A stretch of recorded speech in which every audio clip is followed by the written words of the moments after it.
World Championships wrapped up this week with even more history made and world records shattered, but none bigger than that of American swimmer Katie Ledecky. Here with Simone Biles, your 2015 all-around champion, now back-to-back here at the Secret Classic. You added a few upgrades. How do you feel they were? I felt they were really good. Unfortunately, that's where a few big names like Dalton Hannigan and even Jacob Seeley fell just short. On Thursday, Russian Maria Ostashkina garnered her third gold and even managed Baku's first junior world record in the 200-meter breaststroke. Competition's heating up, and as you can tell, the wind is picking up. I guess my hair is a good monitor for that. We had Nick Gepper, who, once again for the U.S., he's been a big name, and he came out really trying to put out a solid run. You can catch it on Universal Sports from the USA Eagles matches, all live and pool play, and then we'll continue in a pay-per-view package where you can pick all the games that you want to see. They had the day off Monday and then looked to get things back in order on Tuesday. Unfortunately, that didn't go as planned. Something you guys are quite familiar with is the playoffs. The past few seasons made it into the quarterfinals, but last year got knocked off just short in round one. What did you learn from that loss? And with returning world and Olympic champions, the field was stacked and the athletes were set and ready to claim the 2015 title. Training camp got off to a big start this morning with multiple storylines lingering in the air, and it's been a bumpy offseason to say the least. Gabby and Allie make their domestic return, and it is a stacked field. What can we expect? Oh, I'm so excited. After today's events, just 11 of the 20 sports are left in play, and the time to claim a medal is dwindling down. You can't just give it to the fielders. Pitching is where it all starts. The Brits and Russians carried the strongest times, so they had the best shots at gold. Not that Russia needed much help in the gold department. I'm Krystle Sonmore, and tonight on Podium 360. In 5A, out of Grand Junction, Jacob Trujillo, reigning state champion, will look to two-peat tonight on the mat. In less than 2 months, the event takes over England, and the USA Eagles will be right in the midst of the action, excited to get a lot of eyes on rugby.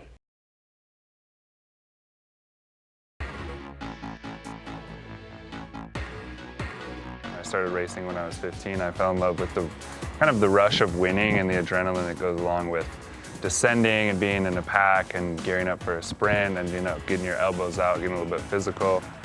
Now, 10 years later, the cycling phenom is trying to find that same rush following a freak accident at the 2014 Road Nationals. Vinny was in the wrong place at the wrong time when his left leg was severely injured. I was sitting on the ground in Chattanooga with a broken leg, looking up at the sky, and I was thinking, like, did I just end my career?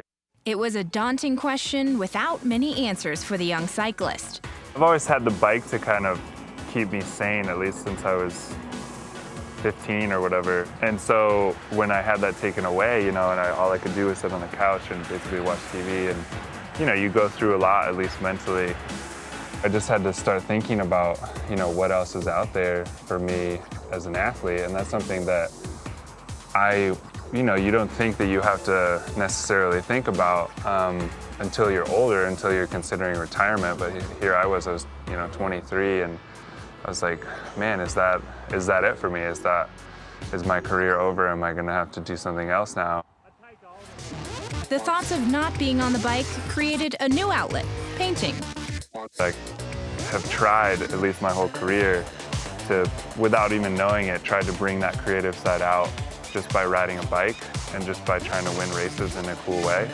And then when I didn't have that bike, you know, I actually channeled that creative side into something that is more traditionally creative, which was painting and drawing and art.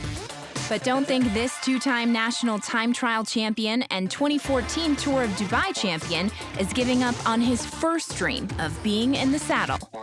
When I was able to ride my bike finally outside, I discovered this whole new love of just the freedom of being able to ride a bike, and that was totally new to me.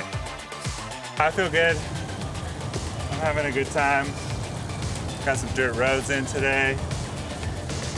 Little climb, nice group. This is what we dream of.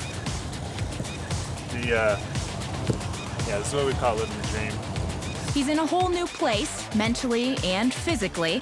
And now, 5 surgeries later, he's back on the bike, working toward a return by the end of this season. These months just they're just flying by. And you know, you do everything you can every day, but when you're talking about tendons healing, bones healing, it just takes a long time. And I have no concept for how long that takes because I've never had an injury like this before. Race me, dude. How far did you go today? 3.5 hours. Okay. And while he works tirelessly to get back in the race, he can still look back at the process with a humorous attitude. I think my biggest leg circumference difference is like 9 or 10 centimeters on the left to the right side. So I looked great in skinny jeans in my on my left leg. This mirror makes me look fat, man. But I was not able to do much.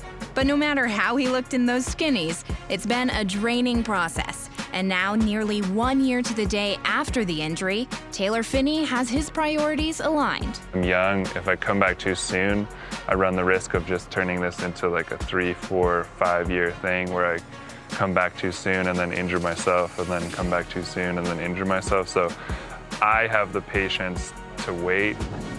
This angle on is super easy, but it's like this last part.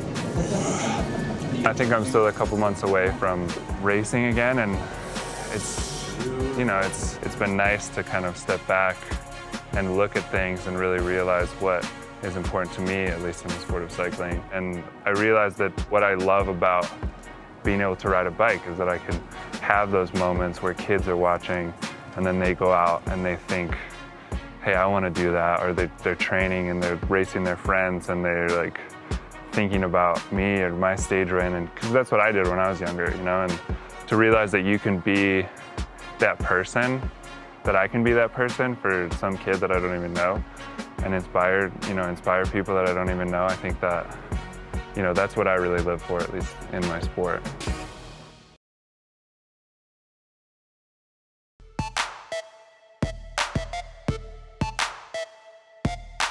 If you want to qualify for Olympic Games, you have to compete in World Cup and World Championship competition. So the points are highly fought for, and hence our reasoning of trying to have Class 1 events in the United States. The environment's great. Andy brings a great group out here. There's always high energy, and I think that's the most important thing. If you have high energy, you're going to perform at a higher level. More. Let's go, guys. Come on. Come on, don't sprint, go! It's been getting quicker and quicker, and coming into the next Olympics in Rio, the times are dropping every competition. So it's focusing on just what's in front of you, and know that in the long term that will pan out. We have all of our metrics in track cycling for each individual athlete, and we're always looking at just, even if it's small, chipping away, but always in the context of a 3% annual improvement. That's what we're looking for. It's really just how hard can you push yourself, how much can you suffer, and it's really challenging to just push your body and mind every day like that, but it's worth it. Endurance athletes, I think, are kind of a special breed. It's just, we want to see how far we can take our bodies, and I think, we never want to see how far they can go. We just want to keep pushing it to the limit. You're physically capable of only so much, but to mentally push yourself, that's where you get differences in athletes. Hold position, let's go, come on. For our Team USA track cycling athletes, it really comes down to the pursuit of excellence, trying to be better. And all in the context of a group of like-minded individuals who want to work hard every day and give 100%, that combined with good recovery, success is the natural outcome of that.